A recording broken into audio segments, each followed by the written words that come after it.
All right, hello everybody. Welcome back to Out to Lunch here on WRMN AM 1410 as we broadcast live here from Studio 14. We're serving you, the Fox River Valley area. Remember, we are on YouTube, youtube.com at WRMN Radio. You might be tuning in through that AM 1410 dial as well, too. No matter where you're listening to us from, wherever you might be, we hope that you are enjoying the morning and tuning in. As you know, here Out to Lunch does talk about arts and entertainment. We talk about theater productions as well. And if you happen to be within the Fox River Valley area, you know that Stolp Island Theater is definitely a hit when it comes to theater performances in the Fox River Valley area. Now, of course, as you know, I wanted to mention this as well, too. I've been mentioning it throughout the last couple of days here that today marks their first year anniversary for the production and performance of $1 Million Quartet. It is the 1 year anniversary of their Shining Stars, right? For the past 365 days, this is a remarkable performance here of the $1 Million Quartet. And let me tell you, this particular actor here has quite the presence on stage. It's quite magnetic here. So we want to welcome to the stage here, calling in from their phone. This is Bill Scott Sheets with Paramount Theaters and Stolp Island Theater's $1 Million Quartet. Thanks so much for joining us today. Hello. Hi, thanks so much for joining us today, Bill. Yeah, thank you for having me. I greatly appreciate you taking the time to come on here and talk about the $1 Million Quartet. This is fantastic. I got plenty of time. I'm an actor. I have so much time, it's obnoxious. So, Bill, of course, tell us a little bit about yourself. I know that you have played Johnny Cash in the $1 Million Quartet since the first performance. Tell us a little bit about yourself as an intro, and then how you got interested in playing this role. So I'm from a small town outside of Tulsa, Oklahoma, Owasso, but I would say I grew up, kind of outside on the county lines, My neighbors were cows, basically. But, no, I did not live in a teepee, although people ask me if I did ride a horse to school. Oklahoma's come a long way, let me tell you. Anyway, so, I did that, and then I went to school for education. I also learned classical music, so I was trained as an opera singer. Taught for a bit, and then I moved up to Chicago to try and make something on myself, and then that was 2016. 3 months later, I got booked for $1 Million Quartet on the cruise line, which was right after Vegas closed, the last original version of it, Broadway, Chicago, the one that was at the Apollo. Mm-hmm. The last one left, so I got to work with the guys who created it. A year later, I worked at the Paramount Theater in their 2017 production of $1 Million Quartet, and that's when I met the great people here and the great patrons here at the Stolp Island. And I've been doing Johnny Cash for about 9 years now. Oh, wow. I love it. To answer your question about what got me into the role, well, it just kind of worked out perfect. I'm a bass, and if you've looked at any cast sheet or auditions list, I'm way too young for any of that. So Johnny was perfect, but I listened to Johnny Cash my entire life. From a very young age, my favorite song was his story songs like Boy Named Sue and One Piece at a Time. I mean, hell, Boy Named Sue, he says my name right at the end. It was just perfect. But yeah, no, it's just it's been a dream getting to perform and pay tribute to one of my absolute favorite artists for this many years. That's fantastic. I'm sure also, too, it must feel like such an honor that you've been there since the production since day one. I mean, it's been such a fun journey, I'm sure, playing Johnny Cash. I mean, night after night, too, because there's a lot of different performances that go there. So, you're portraying an American music legend in a space that's designed to replicate the original Sun Records studio. So how has the immersive, intimate setup of the Stolp Island Theater enhanced your performance and connection with the audience? Oh, it's been great. Paramount had talked to me. We've just been talking about it in general, about doing an immersive version of $1 Million Quartet as far back as 2017. I actually joined this production on the production side as well. I'm also the associate music director and helped with casting, specifically the quartet, and then our drummer we have in here as well. Those are all buddies of mine, and my buddies are all very talented. But as far as to answer your question, the immersive nature is wonderful because you don't have to put out anything I'm used to performing for, I don't know, anywhere from 200 to 3,500 people and an audience, and you got to project and show all your emotions out there, and not in a fake way, but in a way that's more exaggerated so that people can see it from way in the back. But here, I mean, if y'all come to see it, and y'all who have come to see it will know, I mean, you're touching distance. Now, we don't allow you to do that unless you ask real nice. I'm just kidding. Don't do that. But, it's you get to really inhabit the role and really just be real, and the rest of the cast is just so talented. It's very easy to lose yourself in that moment because this was a real night. This actually happened. Yeah, absolutely. Do you feel like because you've played the character so well and so efficiently that you find a piece of your own self in Johnny Cash as well? Well, I'm very happy to hear that I played so well. That's good to hear. You always want some affirmations as an actor. But no, it's you got to love these people and really understand them. But more so is find yourself within the role. Because $1 Million Quartet, where this show goes to die is if you have a bunch of people out there trying to be an impersonator who are just trying to be exactly like it, and that always comes across the wrong way. What people want to see is something new. They want to see you do it. They don't. If they wanted to hear exactly Johnny Cash or exactly Elvis Presley, they could go listen to the recordings. But they want to see live. They want to experience it all over again. So if you let yourself inhabit these feelings that these guys were actually having, or you have a greater understanding of who they are through your own research, which I think everybody in this cast has done, then you can just allow yourself to let go and find yourself in the role itself. Absolutely. And that's the thing too, like you said, doing that research is important. And the thing is too, because you've done it for so long, you've really grasped the character, even, the mannerisms and things like that as well too. So I think that that's something that really stands out when you're an actor, is when you've played a role for so many times, it really becomes kind of second nature to you too. But it's also different for every time you do it. That's why we absolutely love the production team here at Paramount, and especially our directors, Jim Cordy and Craig Sclavi. They were able to set us up for success so that we could inhabit it this way. They wanted honesty. A lot of people who do this will want you to be a caricature, and that's not at all what they wanted. They wanted real, and that's the reason why we're able to do that successfully. So I'll definitely give it up to our directors for that. Absolutely. I was gonna ask you that too. If there's there's some certain changes or discoveries that you make too, and like you said, it's different every time, which is fantastic. Even just little things like that can really make it memorable. Can you actually share with us a memorable behind the scenes moment, if it was either like funny or a touching or unexpected moment that kind of stayed with you over the course of this production? I'm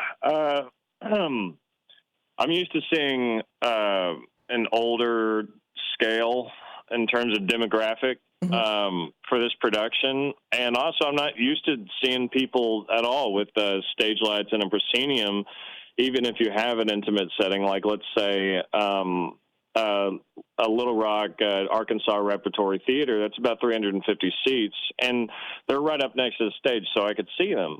And then when I was on tour for $1 Million Quartet Christmas, the new one, when we were playing Cincinnati, that was a sold-out crowd of 3,500. Couldn't see a thing. But this one, I can see every single face.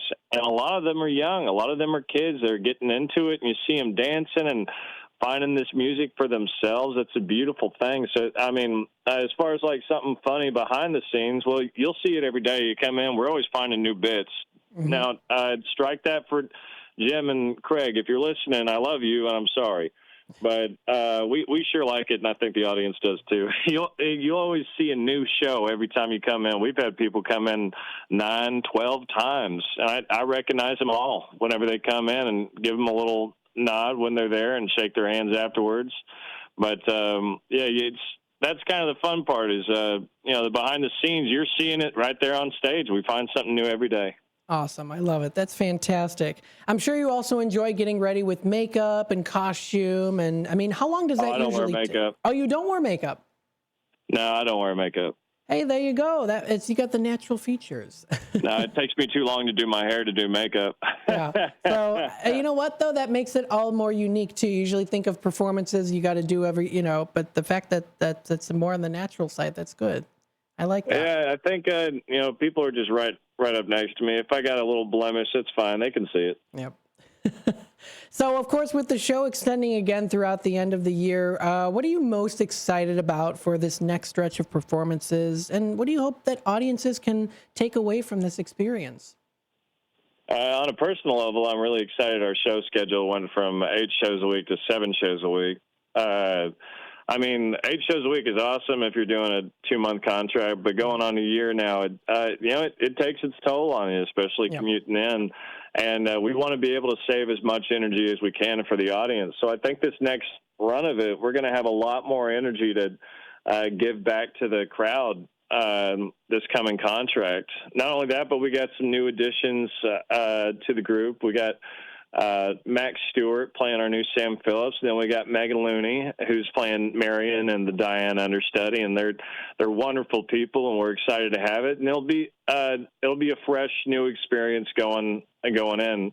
The quartet all stays the same. We still got Alex, Garrett, and Matt joining us, and then our awesome rhythm section and Diane. Everybody stays the same, but it's going to have a new breath to it, a new experience, and having a week and a half off always heals everything. Yes. You're ready to get out there and do it again. Absolutely. So just another question here too. So when you're not acting, what are some fun enjoyments that you enjoy doing in your free time? Right now I've been getting really into woodworking, nice. Fine woodworking. That's my hobby, I would say. I always tell my students, or I'm also a voice teacher. I taught elementary for a year and a half before performing. Once a teacher, always a teacher. But so I still do that. But when I do master classes for those who are thinking about going into the business, I tell them, you're about to turn your hobby into your career. You need a hobby.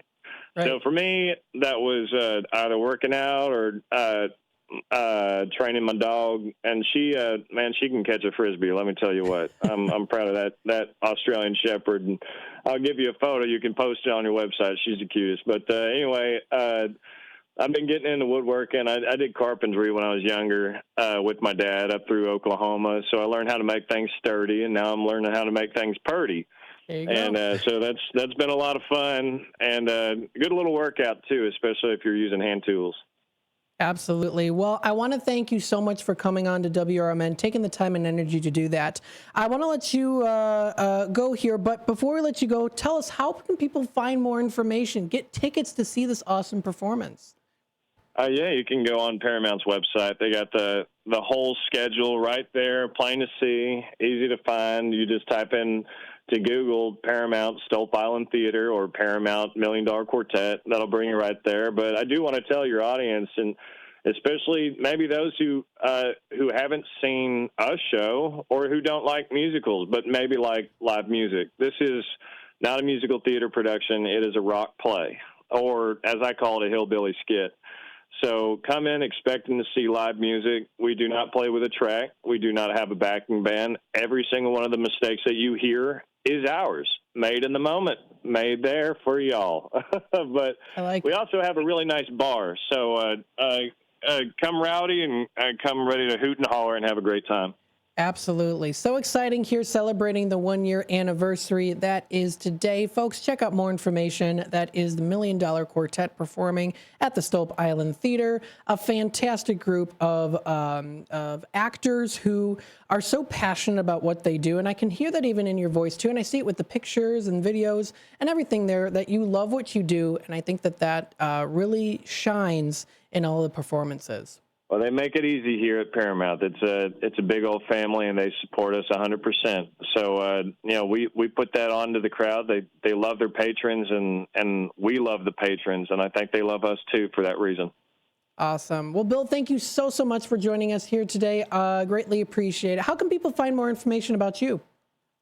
My website, billscottsheets.com. I'm going to be leaving for 2 months to go. I have my own show, Cash versus the King, that Alex Swindle and I created, and we had our premiere back in April of 2024, and it did so well there. They picked us up for a whole 2-month run, so we're really excited to do a fully produced version of that and get our own voices out there, production-wise as well as artistically. So I'll post stuff on there, but honestly, I'm not a social media guy. So you'll see either photos of meat that I'm cooking or woodworking or my dog or my wife, but not much to keep in track with me. But you can look at my website, billscottsheets.com. Awesome. Sounds great. We'll definitely link it into the description. We'll post this video on our Facebook page and also on YouTube as well to share it with the audience out there. All right. All right, Bill, thank you so much for joining us today. You have a wonderful rest of your day. And, of course, always best of luck to you as well. You too. Thank you for your time. Rock on. All right, you too. Bye-bye now. All right, that was Bill Scott Sheets here with the $1 Million Quartet. If you want to check out more information, please feel free to get those tickets. They are available. We are celebrating the 1-year anniversary for $1 Million Quartet. That is at the Stolp Island Theater. Feel free to check out more information at ParamountAurora.com. That's ParamountAurora.com. They have their own shows and events section under theater. It is $1 Million Quartet. So if you go to their website, it's pretty easy to find there too. It is a Jeff recommended $1 Million Quartet, extended, of course, by popular demand. So they are now playing through till January 4th, 2026, and today is their 1-year anniversary. So we wishing everyone a very happy 1-year anniversary to $1 Million Quartet. And of course, Bill Scott Sheets playing Johnny Cash. Previously in $1 Million Quartet, of course. He's been playing for 9 years there. That's fantastic. You can also check out some other fantastic, beautiful faces and artists out there too, who offer, of course, offer such a great elegance in their performances. Garrett Forrestal, who's playing Jerry Lee Lewis. Also Alex Swindle, who's playing Elvis Presley, and Matt McClure as Carl Perkins. You can also check out Brother Jay, played by Jake Sale. Also Robert Brandon, who is W.S. Fluke Holland. Also a good list of some other fantastic performers out there too. You can find as well, and also some of their bios that are out there. So please feel free to check that out. That is at ParamountAurora.com. You can take a look and see what they have to offer there. Always some great shows. Get those tickets now today if you'd like to, now extended into next year. So please feel free to check it out. Those show dates are available. You can find that on their website. They do have their calendar. If you want to pick a day, let's say, for example, you want to pick one in August. Let's say August 13th on a Wednesday. They've got it at 1:30 p.m. You can check that out. If you do want to get those tickets, reserved seating is $75. And what's the great thing about the Stolp Island Theater, too, is not only just immersive, it is immersive in the sense that you're up and close. So if you're watching on the YouTube side of things right now, you can see on the screen the Stolp Island Theater seating map. And the stage is right there and personal. So you won't be able to find a seat that's not good enough. Let me tell you, all the seating there is fantastic. So please feel free to check that out. You can also contact their box office for more information. They're open Monday through Saturday, 10 a.m. until 6. Call them today at 630-896-6666. You can also email the box office as well there too. So that is the $1 Million Quartet at the Stolp Island Theater, celebrating their 1-year anniversary. A big congratulations, of course, to the cast, crew, as well as Paramount and Stolp Island Theater for putting on such a fantastic performance that you don't want to miss out on.